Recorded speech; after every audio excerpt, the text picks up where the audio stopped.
Today, we uncover the haunting story of Chris Watts, the Colorado husband and father who shocked the world in 2018 by murdering his pregnant wife Shanann Watts and their two daughters, Bella and Celeste.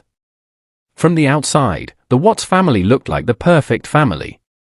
A handsome husband, two adorable young daughters, and a loving mother expecting another child, a baby boy.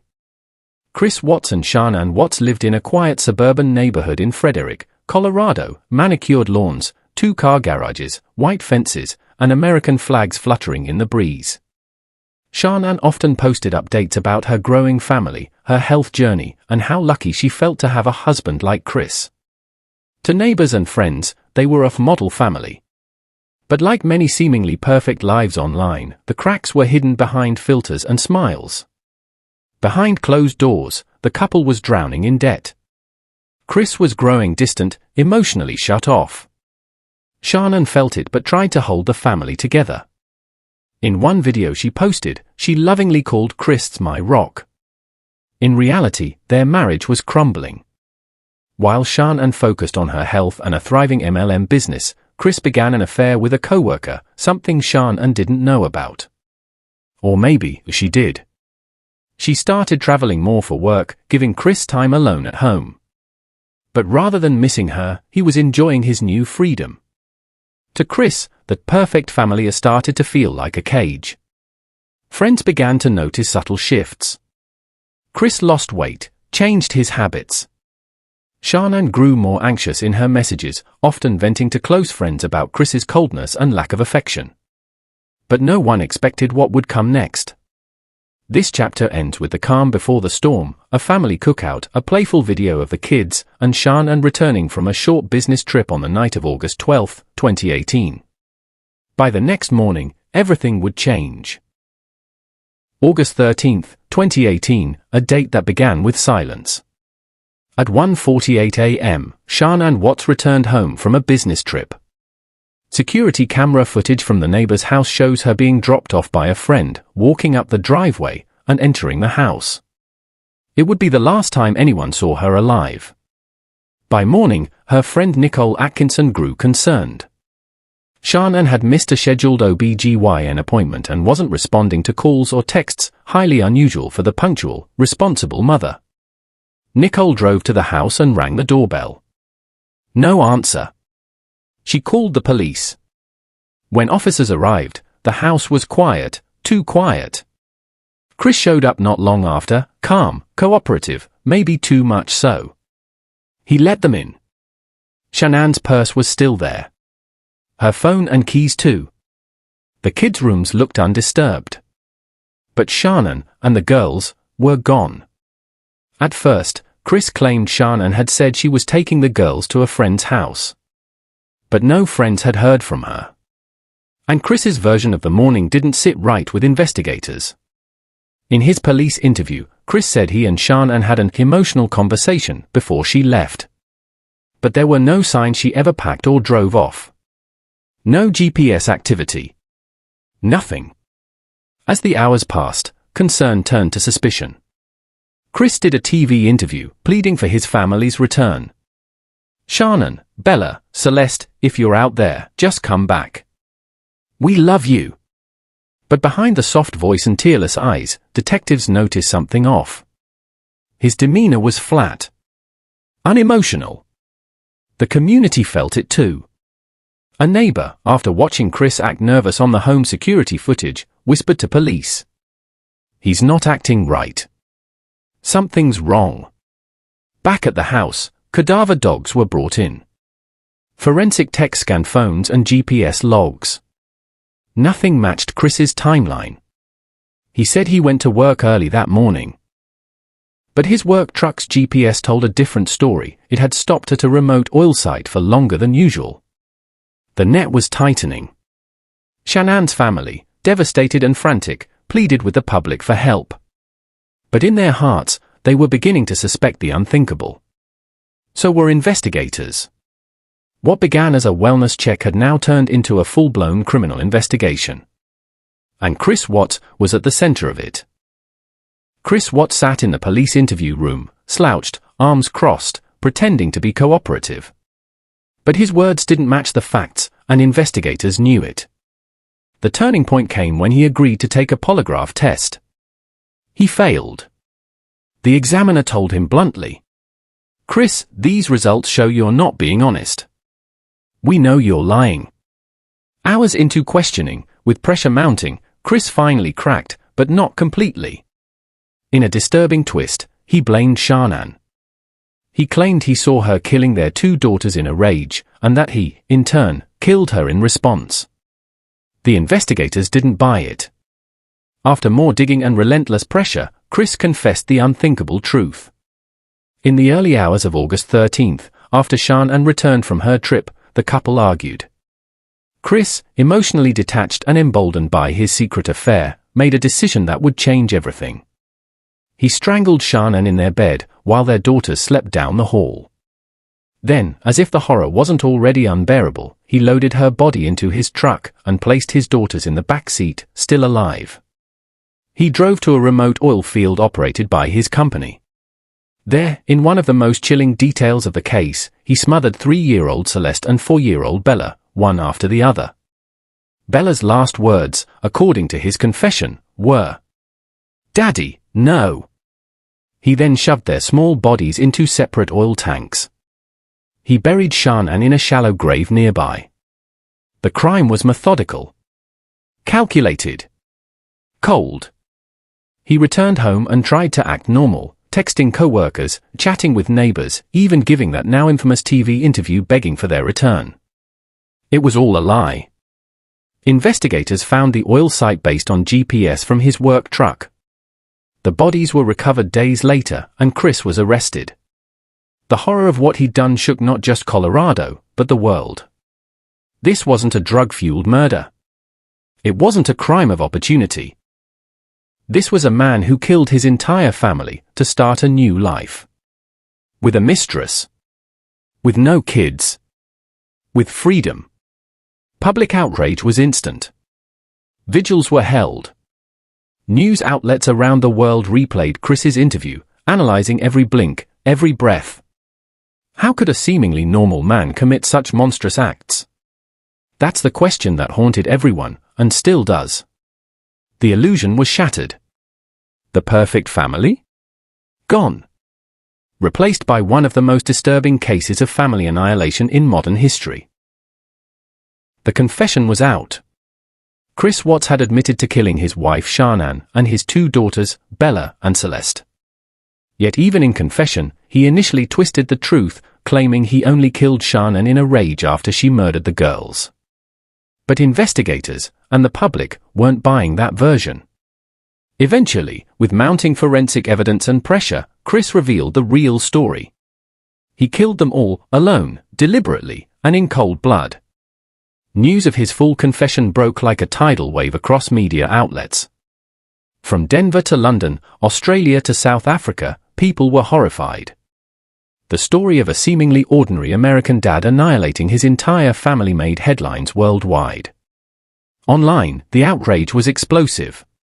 People flooded Shanann's social media, the very platform where she once shared her joyful life, now filled with sorrow, sympathy, and heartbreak. Facebook pages were set up in her memory. The phrase "Justice for Shanann, Bella, and Celeste" trended for days. But amid the mourning came something else. Obsession. Documentaries, YouTube videos, TikToks, everyone wanted to analyze Chris's behavior. His body language in the TV interview. His emotionless tone. The lies he told. True crime communities pored over text messages, police bodycam footage, court transcripts, and interrogation tapes. In the courtroom, the gravity of the crime hung in the air. Chris Watts was charged with 3 counts of first-degree murder for each family member. Unlawful termination of a pregnancy. 3 counts of tampering with a deceased body. Prosecutors considered the death penalty. But Shanann's family made a heart-wrenching request. They didn't want to pursue it. They didn't want to go through a long trial, seeing Chris again and again. They wanted peace.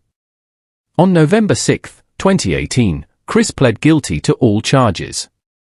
2 weeks later, he was sentenced to 5 life sentences, without the possibility of parole, plus 84 additional years. He would never walk free again. As he sat expressionless in court, Shanann's family gave emotional victim impact statements. Her father, trembling, called Chris a monster. Her mother sobbed uncontrollably. The pain was unbearable. The nation wept with them. People asked, why didn't he just walk away? Why not divorce? Why murder his own children? Psychologists, criminologists, and even FBI profilers weighed in. Some labeled him a narcissist.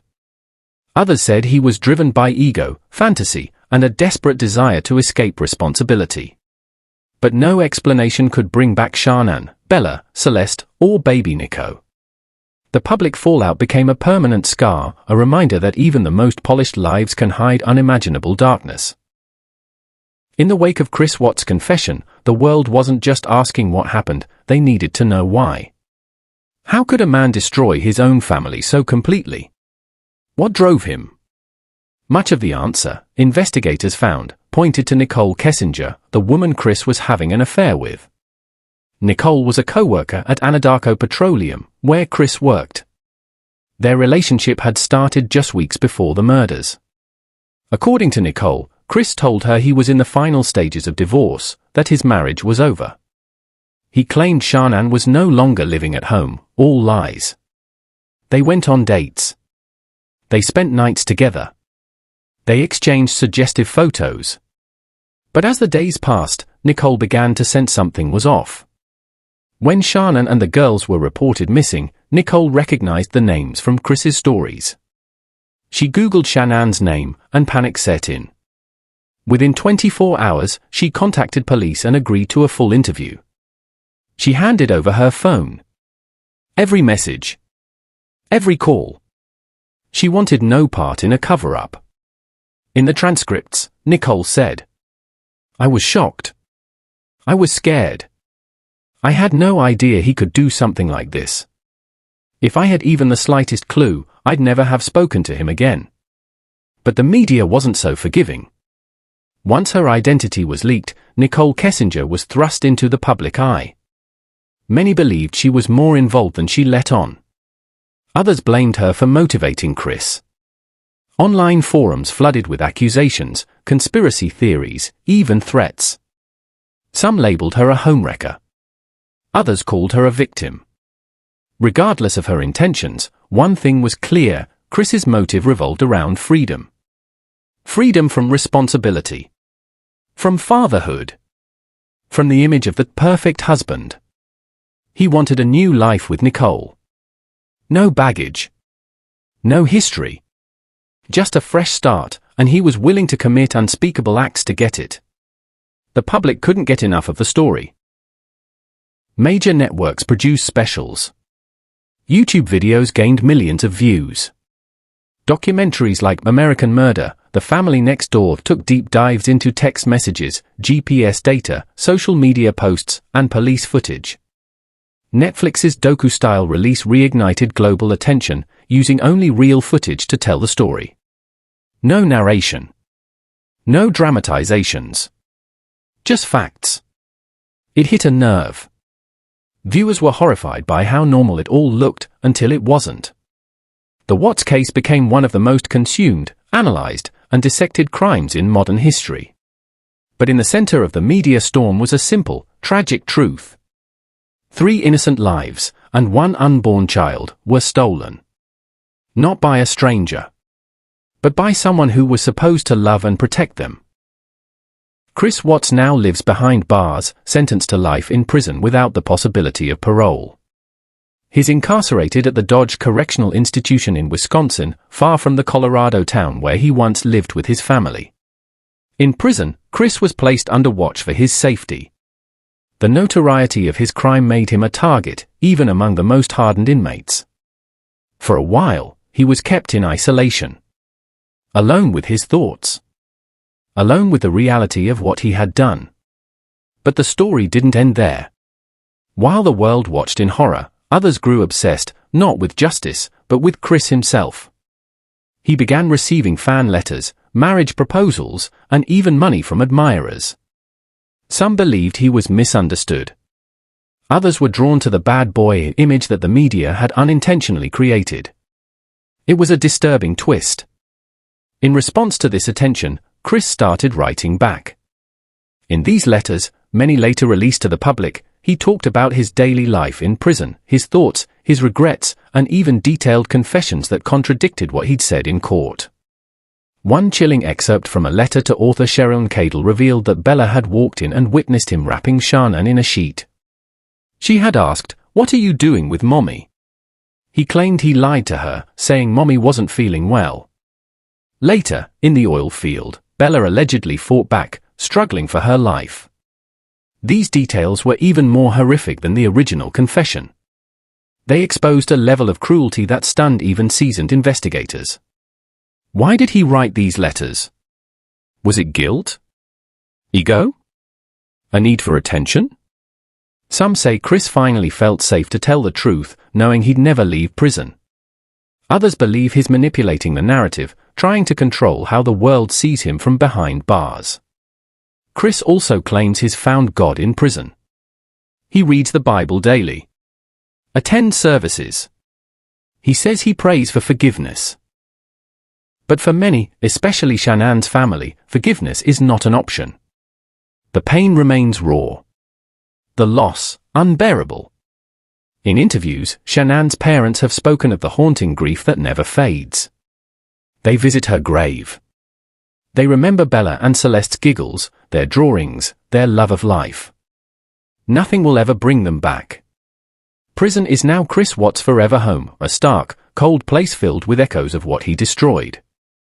No more smiling family photos. No more pretending. Only the weight of truth. And for the rest of the world, the story serves as a terrifying reminder. Sometimes, the real monsters wear the warmest smiles. The Chris Watts case didn't fade with time. Instead, it became one of the most studied, discussed, and dissected true crime stories of the 21st century. Why? Because it shattered a deeply held illusion that evil has a face we can recognize. Chris wasn't a career criminal or an unstable drifter. He was a husband, a father, a neighbor who waved hello and mowed his lawn on Saturdays. On the surface, he embodied the American dream, but behind the photos and posts, a nightmare was brewing. In 2020, Netflix's documentary American Murder, The Family Next Door reignited global interest. The film, composed entirely of raw footage, Shanann's social media videos, police bodycam recordings, interrogation clips, and text messages, struck a nerve with audiences worldwide. There was no narrator. No actor. Just the unfiltered truth. Millions watched, and millions reacted. Viewers saw Shanann in her own words, a woman full of hope, love, and anxiety about her crumbling marriage. They saw Bella and Celeste laughing, playing, their innocence captured forever on camera. And then, they saw the unraveling. The documentary wasn't just about murder, it was about trust, image, and deception. It forced society to confront the darker sides of social media culture, where people present a filtered version of life, hiding pain behind smiles. Relationship silence, where problems fester beneath politeness and avoidance. Red flags that are ignored until it's too late. Academics, psychologists, and criminologists have since studied the Watts case in universities, analyzing what it tells us about narcissism, hidden violence, and the pathology of family annihilators. Pop culture didn't stay quiet either. The case was featured in countless YouTube deep dives, podcasts like Crime Junkie and Dateline, books by journalists, and even pen pals who exchanged letters with Chris. True crime communities on Reddit, TikTok, and Twitter have kept the conversation alive, sometimes disturbingly so. Conspiracies surfaced. Some claimed Shanann was abusive. Others suggested Chris was covering for someone. Most theories were baseless, but they revealed something deeper: society's discomfort with simple evil. How could someone kill his family, just to be with someone else? The legacy of the Watts case is complex. For some, it's a warning to take signs seriously, to trust intuition, to prioritize communication in relationships. For others, it's an obsession, a mystery that still feels unresolved emotionally, even if legally, it's closed. But for Shanann's family, the legacy is heartbreak. They now advocate for domestic violence awareness, healthy relationships, and mental health support. Because if it can happen in a neighborhood like theirs, it can happen anywhere. The Chris Watts case is over, at least in the legal sense. He sits behind bars, serving 5 life sentences. Shanann, Bella, Celeste, and unborn Nico are gone. But the shockwaves of their story continue to ripple across the world, through families, relationships, classrooms, and the collective human conscience. So what can we learn from a crime so senseless? At its core, the Watts tragedy teaches us that evil doesn't always announce itself. Sometimes it smiles for the camera, posts birthday photos, attends baby showers. Evil can exist silently, beneath the routine of everyday life, until it erupts. 1. The danger of image over reality. Shanann documented her life through social media. Her marriage. Her kids. Her hustle. It all looked so perfect, too perfect. But behind the camera, her marriage was failing. Chris was emotionally distant. Financial stress was building. And a new affair was quietly unraveling everything. The internet saw smiles. But Shanann was also trying to hold it all together. This teaches us not to judge our lives against someone else's highlight reel. Perfection online doesn't mean peace at home. 2. The importance of red flags. Chris had changed, Shanann knew it. She texted friends, worried he was pulling away. She thought maybe he was stressed or just distracted. But there were signs. Coldness. Lies. Secret bank withdrawals. Sudden interest in fitness and appearance. If anything, the case reminds us to trust our instincts. When something feels wrong, it probably is. 3. Family annihilators aren't rare. As haunting as it sounds, men like Chris Watts aren't a new phenomenon. Criminologists refer to family annihilators, usually men, who destroy their entire families when they feel they've lost control of their life, or want to escape without consequences. It's rare, but not unheard of. And that makes it even more terrifying. 4. The power of awareness. Since the tragedy, Shanann's family has used their pain to raise awareness. They've spoken about emotional abuse, narcissism, and the importance of checking in with loved ones, not just when things fall apart, but before. The Watts case has been studied in psychology, law, and media ethics courses across the world. It changed the way we talk about true crime, social media, and relationships. 5. Closure is complicated. For many, there's no real closure. Just grief, anger, and reflection. For others, it's a reminder to cherish the ones we love. To speak truthfully. To protect. To forgive where possible, but not excuse the inexcusable. The story ends with loss. But it also leaves behind a call to be more aware, more compassionate, and more vigilant. Because sometimes, what looks like a happy family is just the surface of something darker. In the end, the Watts story leaves us with more questions than answers. How can someone hide so much darkness behind a smile? How many others are living behind walls of silence and fear? We may never fully understand what drove Chris Watts to destroy the very people who loved him most. But what we can do is remember them. Speak up. Pay attention to the signs. And protect the ones we love. In memory of Shanann, Bella, Celeste, and Nico. May their light never fade. Like, share, and subscribe to help us tell more stories that deserve to be heard. Stay safe. Stay aware.